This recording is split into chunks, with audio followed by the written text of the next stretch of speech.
Shalom, selamat pagi Bapak Ibu Saudara yang terkasih di dalam Tuhan Yesus. Puji Tuhan, karena kasih Tuhan kita dimampukan untuk kita dapat melewati seminggu ini. Dan juga karena kasih-Nya kita dapat beribadah pada pagi hari ini meskipun masih di rumah kita masing-masing. Mari Bapak Ibu Saudara yang terkasih dalam Tuhan Yesus, kita naikkan pujian dan sembah hanya bagi Tuhan dengan hati yang sukacita. Datang ke hadirat Tuhan.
Bapa Surgawi, pagi hari ini kami datang ke hadirat-Mu menaikkan pujian dan sembah serta ucapan syukur untuk kebaikan-Mu atas kami Bapa.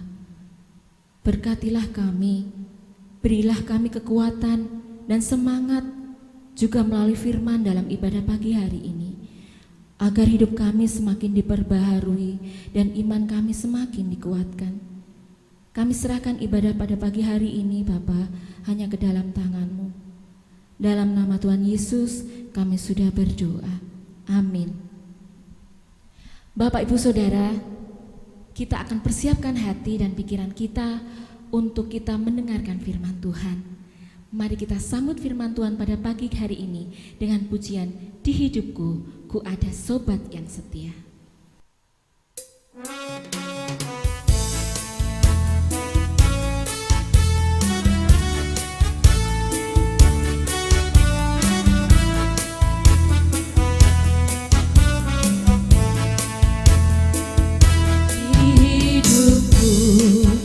Ku ada sobat yang setia, yang senantiasa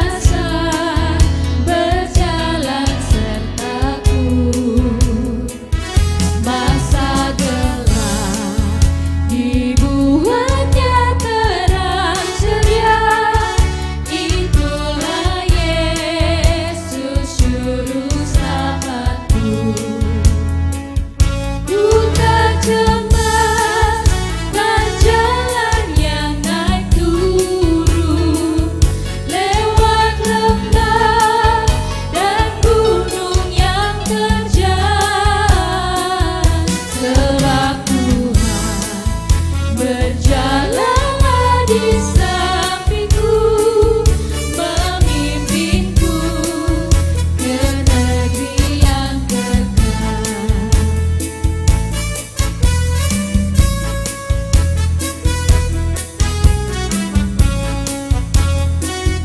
Kasih Tuhan besarlah tiada taranya, dengan rela Ia mati bagiku.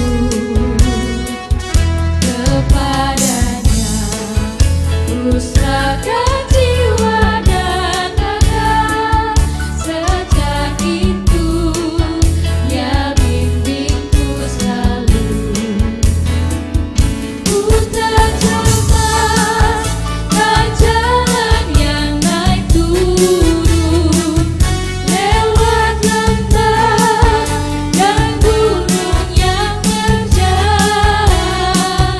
Sebab Tuhan berjalanlah di sampingku, memimpinku ke negeri yang kekal. Ku tak cemas, ku tak cemas ke jalan yang naik turun, lewat lembah dan gunung yang terjal.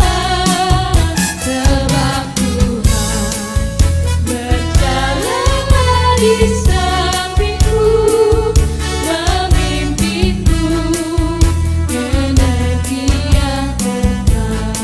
Memimpinku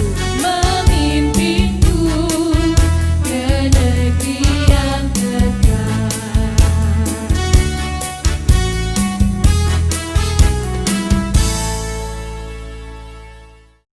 Selamat pagi saudara, masih dalam suasana ibadah ya di rumah kita masing-masing dalam situasi COVID ini. Kita diingatkan bahwa banyak hal yang kita pelajari ya karena pandemi, bahwa gereja tidak berhenti dibatasi oleh gedungnya saja. Jadi kita masih bisa beribadah di rumah kita masing-masing, bisa juga khotbah di rumah ya, tidak harus di dalam gedung gereja. Nah, ini mengingatkan saya terhadap waktu masih kuliah gereja dan masyarakatnya di bawah jembatan Kali Jude, Yogyakarta. Waktu itu Romo Mangun dia mengajarkan, suatu saat kalian akan mempelajari gereja burung-burung manyar, yang artinya gereja tidak dibatasi oleh dinding gedung gereja, tetapi kita bisa berkhotbah, kita bisa mengajarkan, memberitakan firman di mana-mana, bahkan termasuk di bawah jembatan, di kuburan, ya, di tempat lokasi bencana dan di berbagai tempat. Firman Tuhan bisa diberitakan tanpa pembatasan. Nah, saudara, pada hari Minggu ini, minggu yang kedua di bulan Juni, kita akan membahas tentang tema mempercayai Tuhan di waktu yang sulit. Di dalam kitab 1 Samuel pasal yang ke-30 ayat 1-6, demikian saya bacakan. Siklag terbakar dan pembalasan Daud kepada orang Amalek. Ketika Daud serta orang-orangnya, itu pasukannya, sampai di Siklag, pada hari yang ketiga, orang Amalek telah menyerbu tanah Negeb dan Siklag.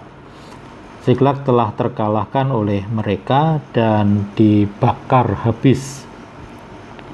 Perempuan-perempuan dan semua orang yang ada di sana, tua-tua, muda, telah ditawan oleh mereka. Dengan tidak membunuh seorang pun, mereka menggiring sekaliannya, kemudian meneruskan perjalanannya. Ketika Daud dan orang-orangnya sampai di kota itu, tampaklah kota itu terbakar habis, dan istri mereka serta anak mereka yang laki-laki dan perempuan telah ditawan. Lalu menangislah Daud dan rakyat yang bersama-sama dengan dia itu dengan suara nyaring, sampai mereka tidak kuat lagi untuk menangis. Juga kedua istri Daud ditawan, yaitu Ahinoam dan juga perempuan dari Israel, dan Abigail, yaitu bekas istri dari Nabal orang Karmel itu. Dan Daud sangat terjepit karena rakyat mengatakan hendak melempari dia dengan batu. Seluruh rakyat itu telah pedih hati, dan masing-masing karena anak-anaknya laki-laki dan perempuan telah ditawan. Tetapi Daud menguatkan kepercayaan mereka kepada Tuhan Allahnya. Nah, saudara yang dikasihi Tuhan, kota Siklag dan Negeb ini adalah kota yang berdekatan, dan ini merupakan wilayah kekuasaan dari kerajaan Daud, ya. Dan jaraknya sekitar 130 km dari Yerusalem sebagai pusat kota.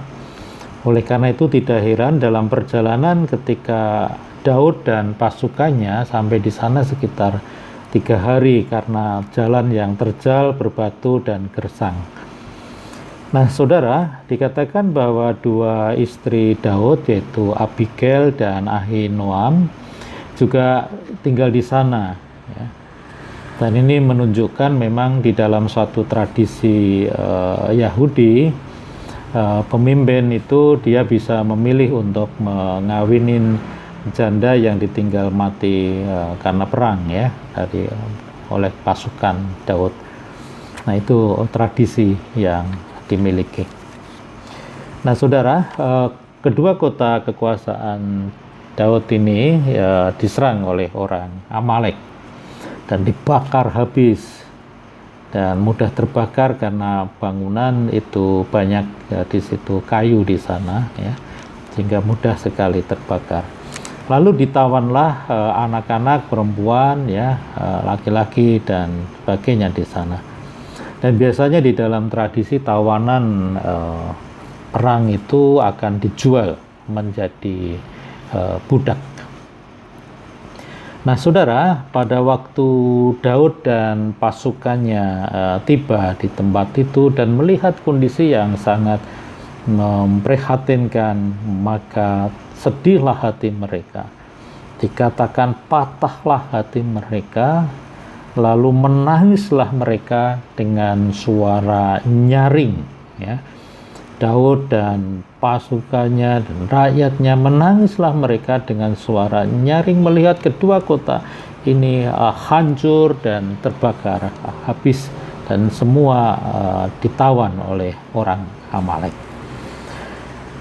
Nah, saudara, tangis, ya, di dalam tradisi Yahudi juga sebagai tanda kedukaan. Dan air mata itu merupakan satu proses yang alami untuk meredakan kedukaan yang dalam, ya. Itu merupakan satu proses. Tetapi kita paham, ya, di budaya di Indonesia bahwa air mata itu katakan memalukan, ya, terlebih pada laki-laki. Jadi ini merupakan suatu hal yang perlu kita koreksi. Nah, di dalam suatu psikologi, air mata merupakan suatu hal yang wajar, ya. Dan orang yang mengeluarkan air mata itu mengurangi kepedihan dan kedukaan dan problem di dalam hatinya. Ada suatu penelitian yang menarik yang dilakukan oleh salah satu dokter dari Indonesia. Dikatakan di saat kita mengeluarkan air mata, yang pertama adalah di sebelah kanan mata kanan kita itu menunjukkan air mata bahagia atau terharu. Nah, kalau itu keluar di sebelah mata kiri kita itu menunjukkan kita punya problem, ya, kita punya kesulitan yang sampai membuat kita mengeluarkan air mata. Dan kalau air mata keluar baik dari kanan dan kiri, dikatakan itu ada semacam suatu masalah, ya, masalah bisa kesulitan, bisa sampai pada tingkat depresi. Ya. Nah, saudara, satu hal yang menarik yang kita pelajari ya di dalam bacaan ini, kedukaan yang berlarut itu dapat melemahkan ya semangat hidup, dapat melemahkan spirit juang dalam hidup. Oleh karena itu, kedukaan yang mendalam juga bisa memunculkan rasa takut yang berlebihan, atau sebaliknya bisa menimbulkan suatu sikap yang dingin atau putus asa, ya. Nah, dan akhirnya meragukan kuasa atau pertolongan Tuhan, dan itu bisa mengganggu kehidupan keimanan kita. Dikatakan berikutnya, saudara, ya, orang banyak itu ingin melempari Daud dengan batu. Dan di dalam satu tradisi hukuman melempar batu itu dilakukan karena ada kesalahan yang besar atau dianggap sesuatu yang menajiskan. Jadi Daud ini akhirnya ditimpakan suatu kesalahan yang dianggap besar dan dianggap najis karena ini merupakan suatu kutukan dari Tuhan, sehingga mereka kotanya dibakar habis, lalu istri, anaknya, dan saudara-saudaranya ditawan oleh musuh. Itu sebagai suatu kutukan hukuman pada Tuhan. Maka Daud ingin dilempar dengan batu. Jadi akhirnya semua beban kesalahan ditumpukan kepada Daud. Dan saudara, dalam situasi dan kondisi yang sulit, orang itu punya kecenderungan untuk mencari kesalahan dan menimpakan kesalahan pada pimpinan. Karena mereka beranggapan bahwa pimpinanlah yang harus bertanggung jawab atau yang punya tanggung jawab. Kadang-kadang tanpa disadari bahwa pimpinan juga manusia, ya, pimpinan juga sangat terbatas, yang kadang-kadang ada hal-hal yang di luar kemampuan yang dia punya, seperti contohnya kasus pandemi COVID-19 ini. Itu sangat sulit bagi negara kita dan juga bagi negara-negara lain di dunia. Dan orang punya kecenderungan untuk mencari kesalahan, menimpakan kesalahan pada pemimpin, pada presiden beginilah, begitulah. Dan itu adalah kecenderungan manusia yang tidak baik di dalam menghadapi situasi yang sulit, ya, baik dalam hidup berbangsa, bermasyarakat, dan sebagainya. Tapi satu hal yang bisa kita pelajari di dalam bacaan ini, saudara, di tengah situasi yang sulit itu, Daud mencari pimpinan Tuhan. Daud mencari pimpinan Tuhan. Dan inilah sikap keteladanan iman dari seorang pemimpin yang ditunjukkan oleh Daud di tengah-tengah situasi krisis yang dia hadapi. Dan itu memang tidak mudah bagi Daud, tetapi itulah realita pemurnian terhadap Daud sebagai seorang pemimpin besar pada waktu itu. Semakin teruji, semakin murni hati dan juga jiwa, dan semakin matang di hadapan Tuhan. Itulah seorang Daud, ya. Dan akhirnya Tuhan menyertai Daud, dan Tuhan turut serta, ya, di dalam menyelesaikan masalahnya. Akhirnya semua tawanan bisa dibebaskan, ya, dan tanpa terjadi suatu pertumpahan darah. Dan ini merupakan suatu hal yang luar biasa. Nah, saudara, di dalam situasi saat-saat seperti ini, kita wajib terus mendoakan pemimpin kita, ya, di dalam mengatasi pandemi dan krisis di Indonesia ini. Terus kita doakan presiden kita dan para pemimpin yang lain. Jauhkanlah diri kita dari sikap mencari kesalahan, ya. Dan mulailah dari diri kita untuk di dalam menghadapi krisis ini untuk patuh pada protokol dan juga aturan-aturan yang sudah pemerintah berikan kepada kita, ya. Tidak terpuruk, tetapi bangkit dengan minta pertolongan dari Tuhan, ya. Tidak terus berlarut dengan satu kesedihan karena krisis yang dialami oleh banyak orang ini, tetapi bangkit dan minta pertolongan yang dari Tuhan. Dan satu hal yang penting, saudara, janganlah kita mudah terpengaruh, ya, dengan pernyataan-pernyataan yang tidak bisa dipertanggungjawabkan, yang dimunculkan secara publik. Seperti contohnya pandemi ini adalah kutukan, ya, pandemi ini adalah pasukan Allah yang untuk menghukum manusia yang berdosa. Lalu pandemi ini adalah bangkitnya pemimpin tunggal di dunia, yaitu Lucifer dan sebagainya. Dan pandemi ini adalah konspirasi. Jangan kita gampang terpengaruh dengan pernyataan-pernyataan yang tidak bisa dipertanggungjawabkan. Hiduplah di dalam keteguhan hati dan iman kita, ya, dan andalkanlah Tuhan di dalam kesulitan yang kita hadapi. Kita yakin di tengah kesulitan ini dengan pertolongan Tuhan, maka Tuhan akan turut serta membantu penyelesaian permasalahan diri kita, juga bangsa dan negara kita, termasuk juga dunia.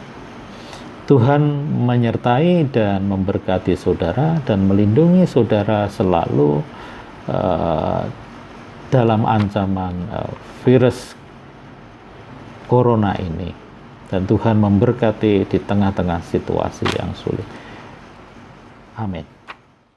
Bapak Ibu Saudara yang terkasih dalam Tuhan, kita akan menaikkan doa syafaat sebagai ucapan syukur kita dan permohonan akan kerinduan-kerinduan kita kepada Tuhan. Mari Bapak Ibu Saudara, kita angkat pujian arti kehadiran.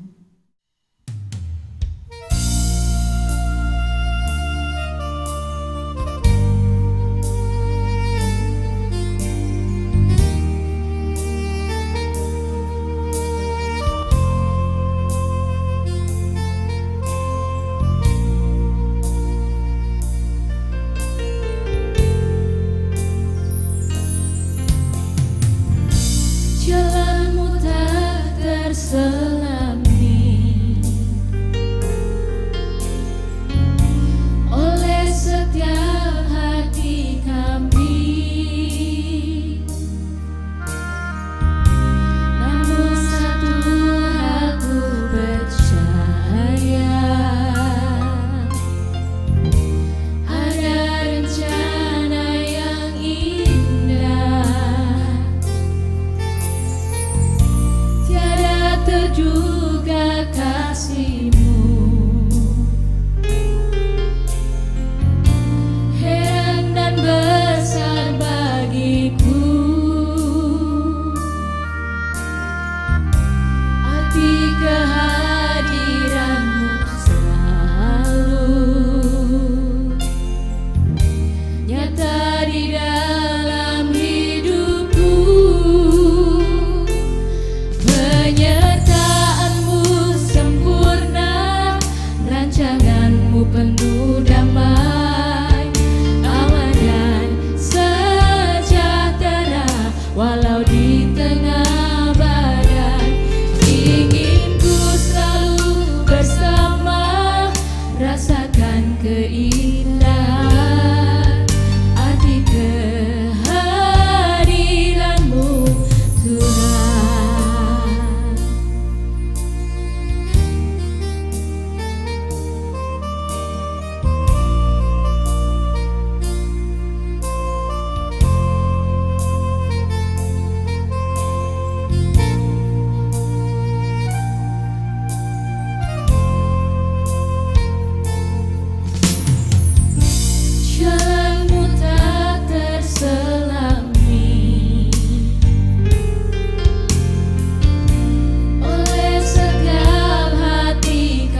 Yewa, kami bersyukur karena Engkau masih memberikan kami waktu untuk memuji dan memuliakan nama-Mu, serta merenungkan akan kebenaran firman-Mu. Kiranya iman jemaat-Mu semakin diteguhkan, meski dalam situasi sesulit apapun, kami tetap percaya bahwa di dalam Engkau ada pengharapan dan damai sejahtera. Kami berdoa bagi hamba-Mu Pendeta Paulus Hartono yang telah Tuhan pakai untuk mengurai sabda-Mu di pagi hari ini. Tuhan berkenan memberkati kehidupan keluarga, kesehatannya, dan pelayanannya, sehingga semakin menjadi berkat bagi banyak orang. Bapa, kami mohon lawatan-Mu bagi negara dan bangsa Indonesia, termasuk kota Surakarta, dalam menghadapi wabah COVID-19 yang berdampak pada seluruh aspek kehidupan. Tuhan berkati para pemimpin pemerintah dari pusat sampai daerah untuk setiap kebijakan yang diambil dan dalam persiapannya memulai kehidupan new normal.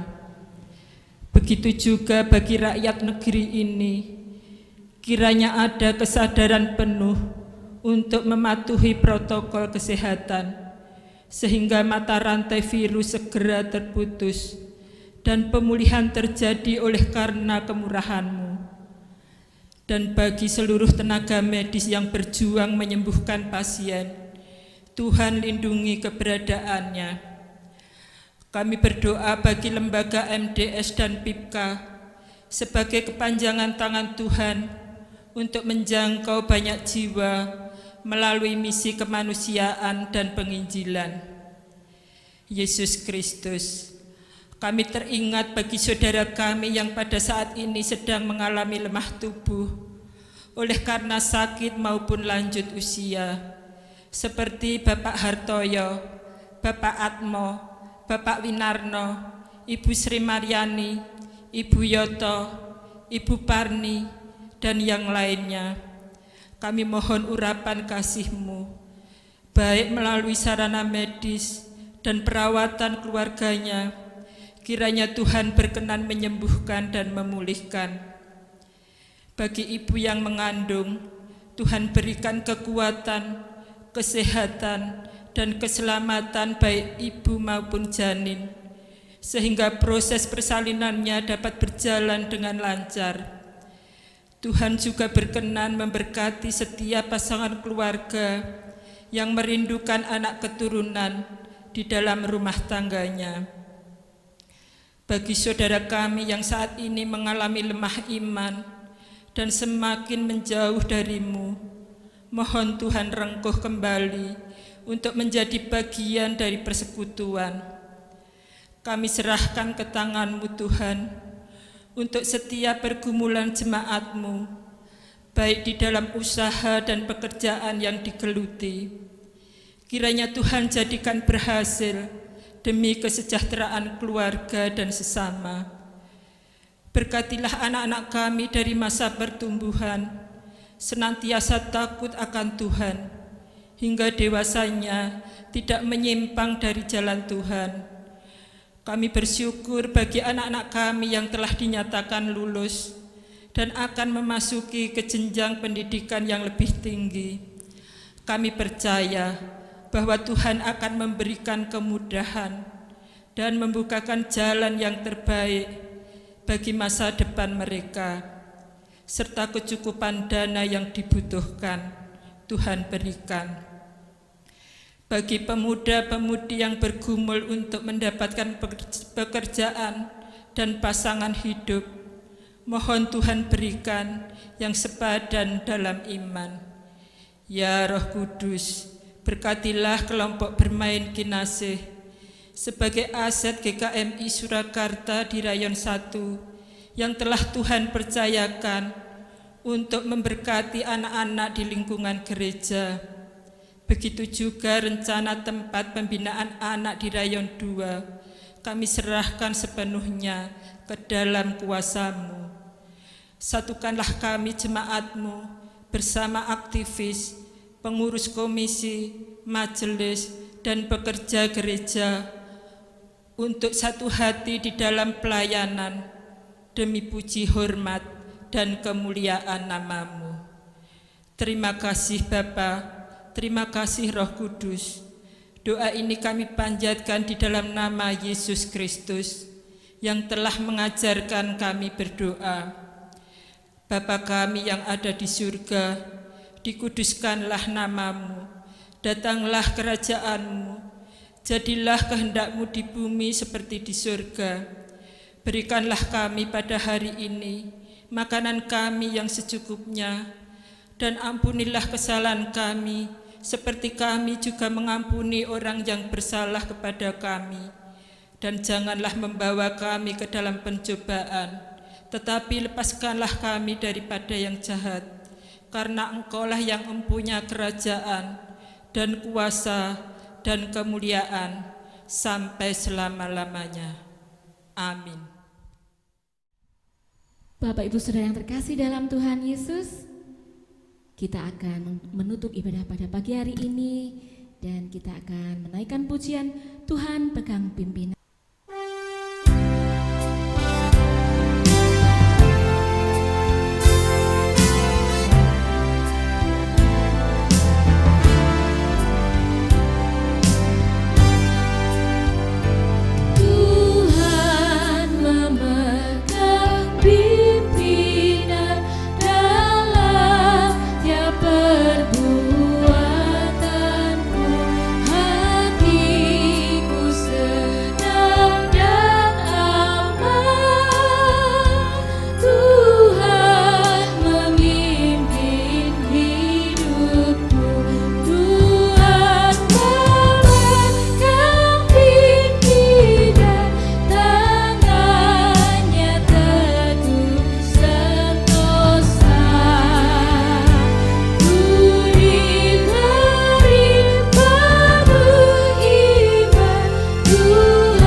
Saudara, marilah kita mengarahkan hati kita kepada Allah dan marilah kita mengakhiri ibadah kita secara online pada hari ini dengan berkat dari Tuhan. Mari kita berdoa dan kita mohon berkat dari Allah.